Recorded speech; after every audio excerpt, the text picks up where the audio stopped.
Poison Flower by Thomas Perry. Narrated by Joyce Bean. Copyright 2012 by Thomas Perry.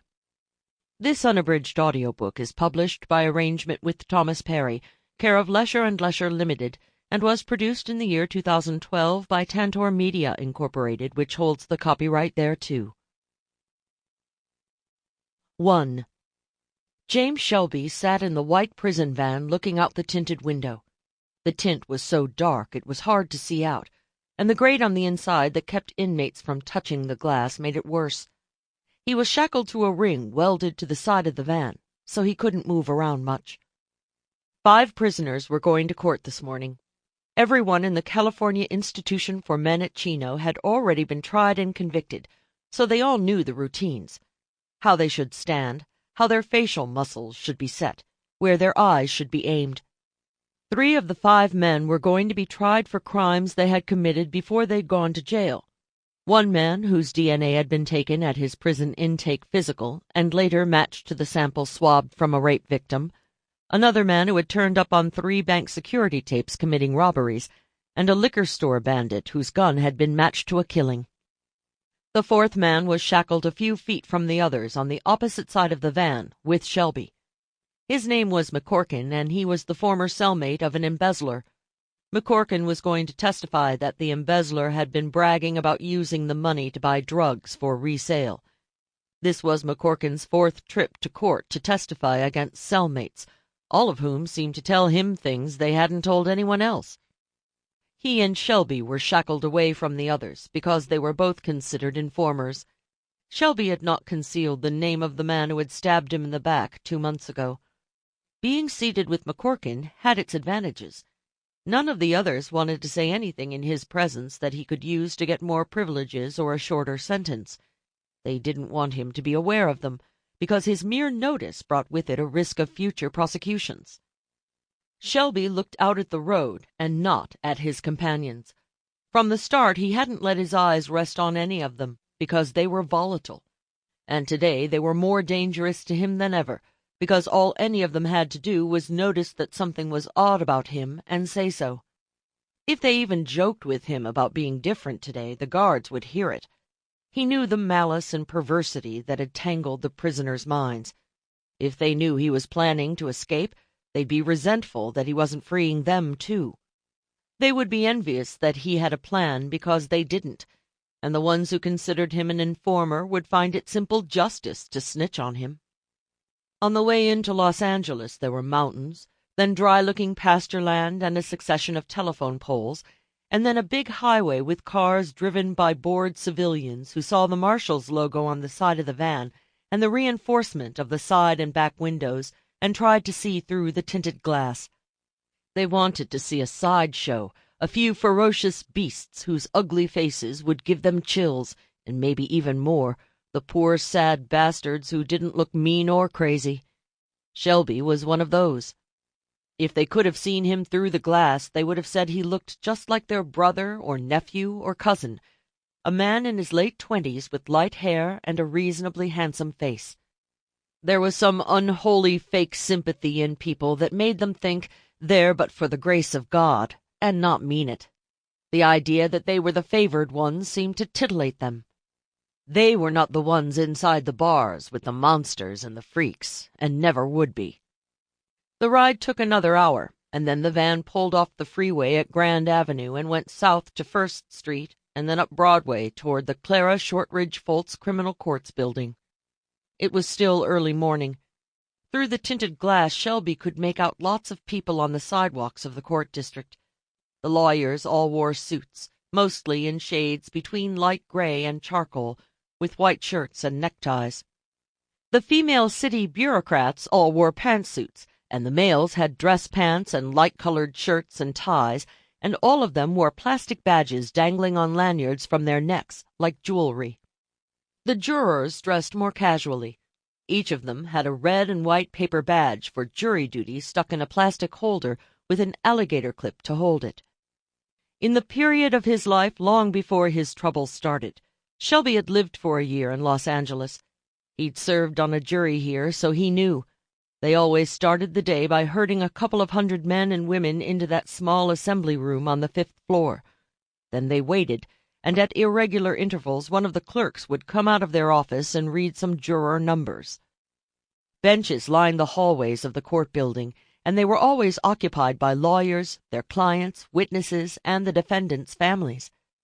The first time he had seen the hallways, they had reminded him of the marketplaces in the Middle East, with people haggling and gossiping and scheming, their private conversations all out in the open but unheard because there were too many people talking at once.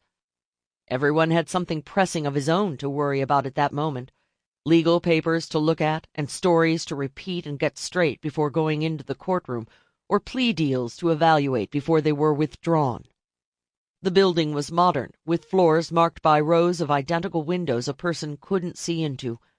The main entrance consisted of steps descending into a sunken patio. At the edge of the patio were glass doors leading into the building. The court building seemed worn. Everything had been walked on, rubbed, touched by human hands so many times that it was old while it was still new. Inside the tall glass doors was a security area that could have been transported from an airport.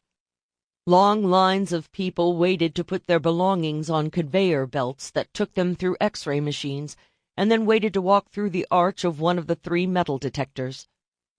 Big, hard-eyed male cops and a few women cops operated the machines and funneled the mass of people into single-file lines and off into the rows of elevators on both sides of the lobby, first the ones for floors 12 through 19, and then the ones for floors 2 through 11. During the past weeks, Shelby had spent hours remembering every detail he could bring back. Shelby prepared himself while the van pulled up behind the building and then into an underground garage. The van stopped. The guard yelled, "Listen up," and paused to hear the silence. "When you're unlocked, get out on the right side through the open door. Follow the man in front of you and line up in that order with your toes on the yellow line. Do not walk, do not move until I tell you." Shelby and the others got out and remained in line. They were all experts by now at hearing the order and following it without allowing it to linger in their minds to chafe. Following orders had become the only way forward in their lives. The second guard got out with them and stood a few feet back, so they couldn't rush him without getting shot. The driver pulled the van ahead and around to an extra-long parking space reserved for the vehicles from the lockups. He came back and stood near his companion. "All right. We're going in through that door over there. When we're inside, you'll be given instructions and taken to a holding room. Walk." The group of shackled prisoners walked ahead in single file to the door and then continued inside. The second guard handed a police officer a piece of paper, and he read it and handed it to another police officer at a desk, who used a pen to check something off against a list and wrote something down. All of the cops' faces were set in a wary distrust, making sure they were seeing the same things they'd seen 10,000 times before, and not something new. The men were shackled to a railing that was attached to the wall in a holding room in the same 2 groups. Shelby wondered where the black-haired woman was right now. He had listened closely to what she had told him during her visits to the California Institution for Men at Chino. She had told him where things were going to be and how he should reach them, but she had never said where she was going to be or what she would do. Now he couldn't help wondering whether she hadn't told him because what she intended to do was insane, and she'd been afraid he would lose his nerve. Maybe she had already set everything up before dawn and had taken off, to be as far away as possible before things began to happen. She'd said only that she would give him a chance to free himself, and he had to be ready. There was a television set on a metal stand high up in a corner, but it wasn't turned on. On the center of the wall was an electric clock.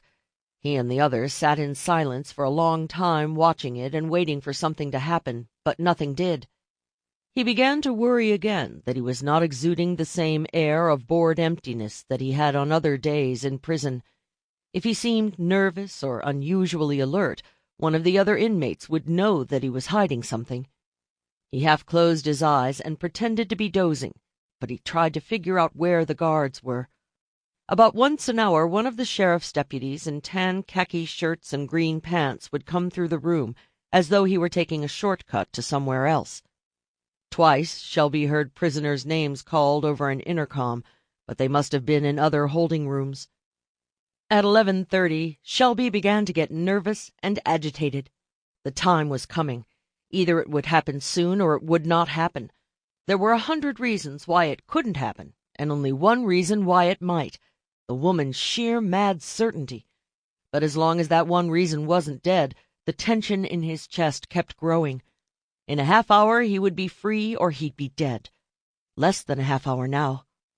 His eyes began to lose their ability to stay focused on one spot because they weren't able to rest anywhere long enough. A cop came to the door and called out, "Shelby?" "Yes, sir," Shelby said. "There's an attorney waiting to speak with you. Stand up." He stood, and the cop unlocked his shackles from the rail on the wall and guided him out the door. Shelby took deep, even breaths. This was the start, and he was going to need to be sharp. The cop led him along the back hallway to the first open door, a room with a small window that started head-high with steel mesh over it. The cop ushered him in and closed the door behind them. Seated at the table was the woman with black hair. Today she was dressed in a black suit, and she had draped a black raincoat over the table. The cop led Shelby to a chair across the table from her and began to shackle Shelby to the ring welded to the table. The black-haired woman dropped something that sounded like a pen and crouched to pick it up. For a moment Shelby and the guard lost sight of her under the table. The guard suddenly released Shelby's chain and stepped back. "Hey, what are you doing?"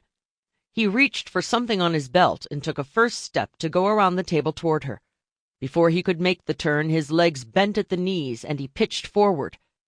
He fell to the floor and rolled over to get his radio off his belt, but she batted it out of his grasp with her hand and it clattered across the floor. She held up her other hand to show him a hypodermic needle she had used on his leg. "It's a low dose of anesthetic. It won't hurt you and the effect will be gone in a little while. I'm sorry."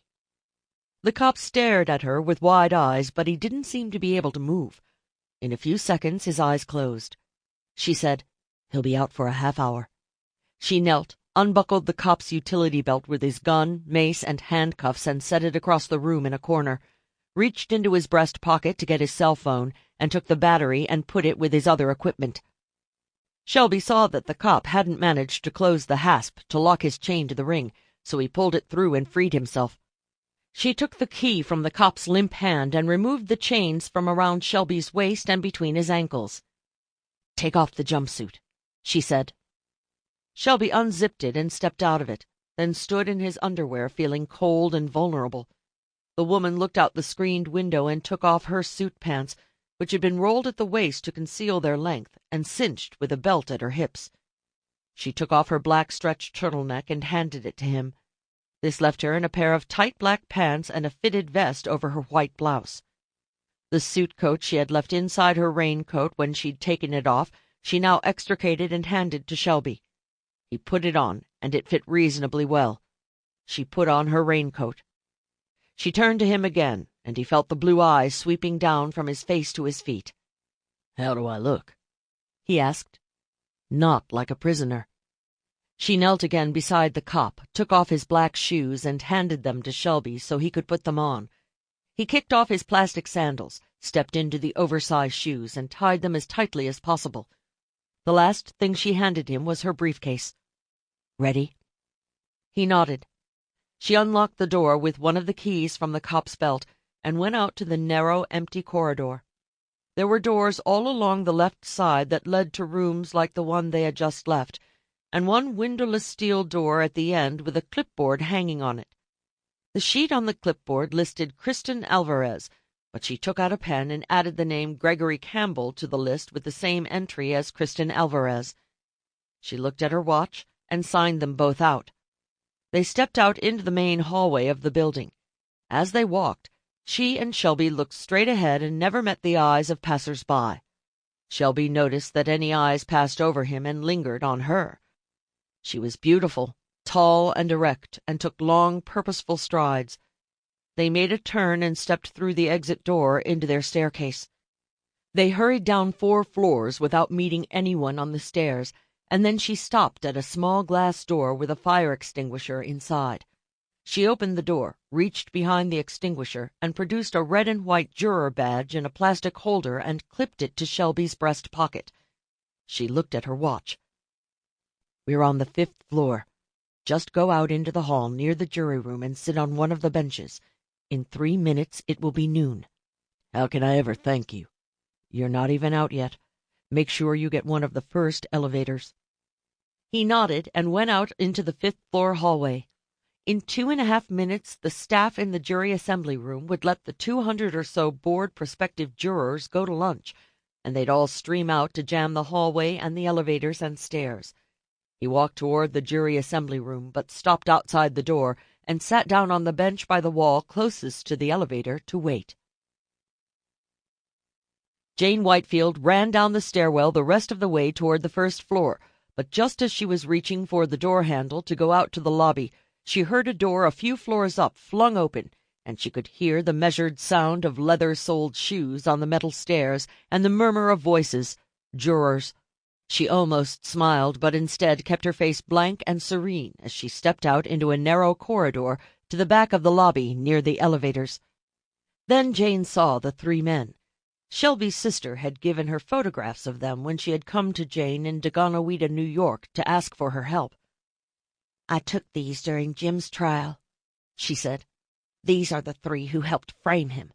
They bribed some witnesses to say that Jim had done violent things when he got mad at people, some to say they saw him sitting in the parking lot waiting for Susan to come home that night, and scared at least 2 other witnesses away so they couldn't be found in time for the trial." The pictures had been taken from different angles. One photo of them taken as they were coming out of some public building together, one taken when they were getting into a car, and one taken through the open side window as they pulled away. The men were all about 30 to 40, with short, well-barbered hair, all wearing suits.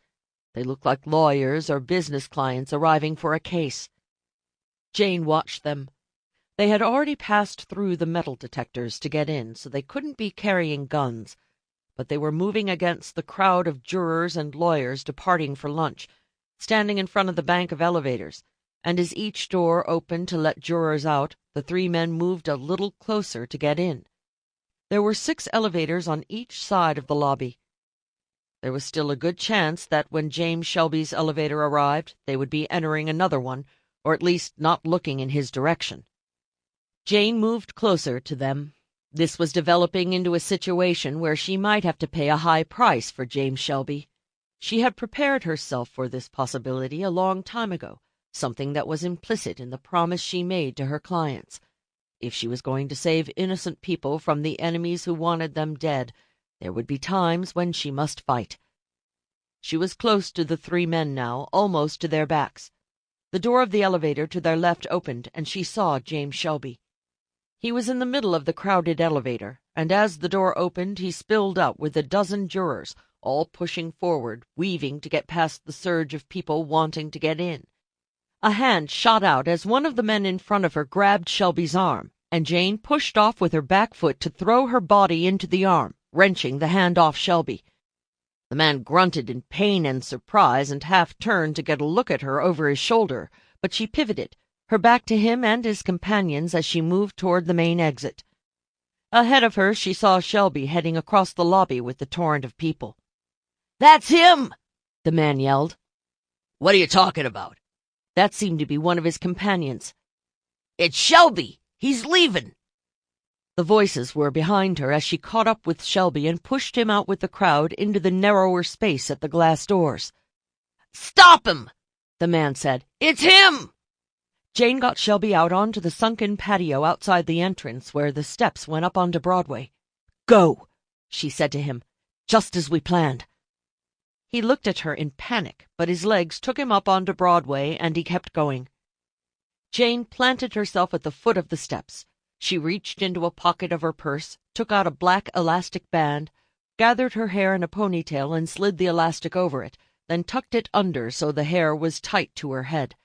She stood straight and held on to her purse. The man who had grabbed Shelby had wasted 15 seconds keeping his companions out of the elevator, and another 15 getting them to plow through the crowd and across the lobby. The people in the crowd were unwilling to let anyone push them aside to get out of the building ahead of them, so getting out took time, and the three men weren't much faster than anyone else. Jane felt the seconds passing. Shelby should spot the parked car soon. Within another minute or two he should get in, find the keys, start the engine. Next he would head for the freeway entrance. Maybe the crowd would delay the men long enough. But the three men burst out the double doors. They had been craning their necks to see what went on through the glass while they fought their way to the exit, so they all dashed toward the steps where Shelby had escaped to the street. Jane knew Shelby was still not completely recovered from the stabbing 2 months ago, so he would be slow. Not enough time had passed since she'd freed him from the man's grasp. They could still run him down if she didn't stop them.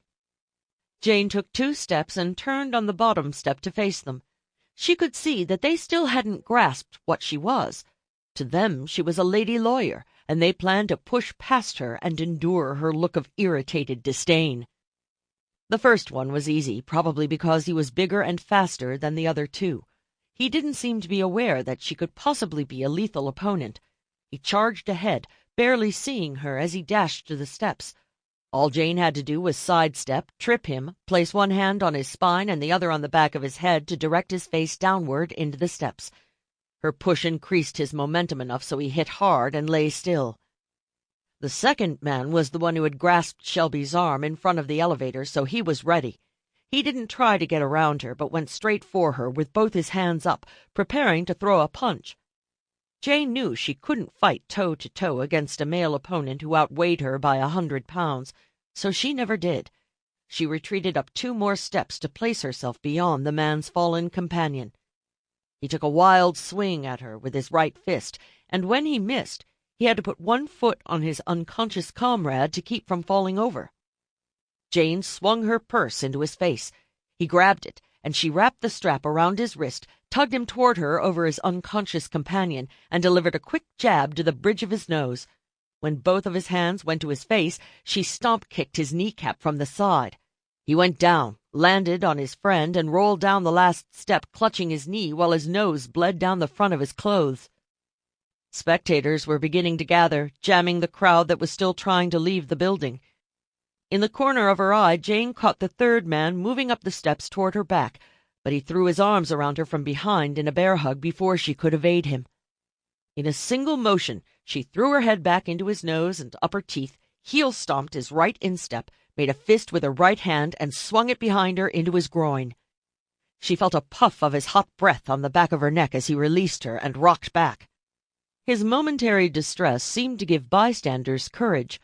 A dozen men swarmed in at once, getting between Jane and the 3 attackers, holding them back and pinioning their arms. It was surprisingly quiet, just a bit of grunting and, "You don't want to hit a woman, pal. Calm down.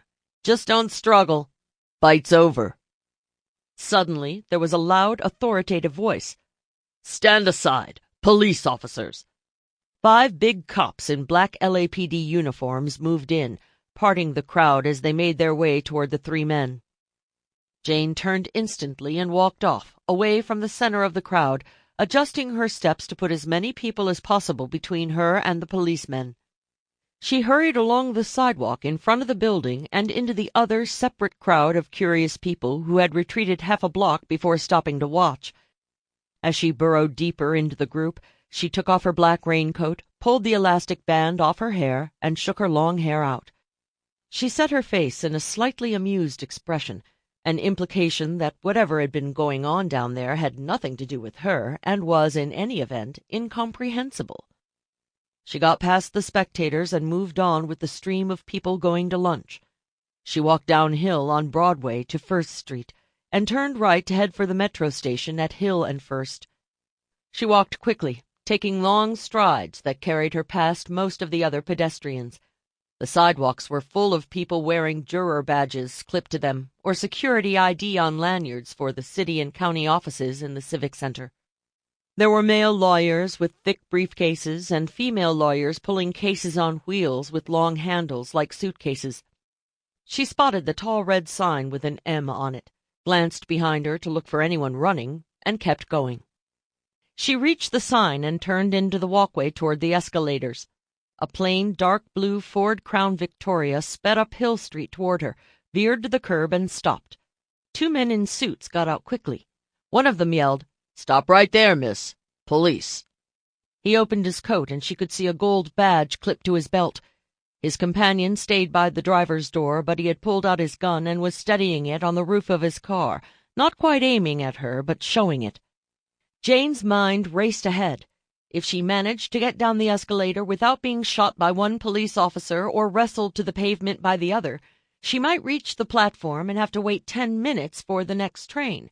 She couldn't outrun their car on these streets. She stood still and held her hands out from her sides. "What's the matter, officer?" "Just stay where you are with your hands in sight." He ran up to her, grasped her right wrist and brought it behind her, snapped a handcuff on it, then took the left behind her and closed the other handcuff on that wrist. He clutched her arm and tugged her toward the car. "Now, come with me. We're going to get into the back seat of the car.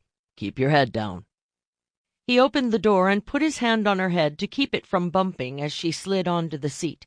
He moved in after her, and the lock buttons clicked down.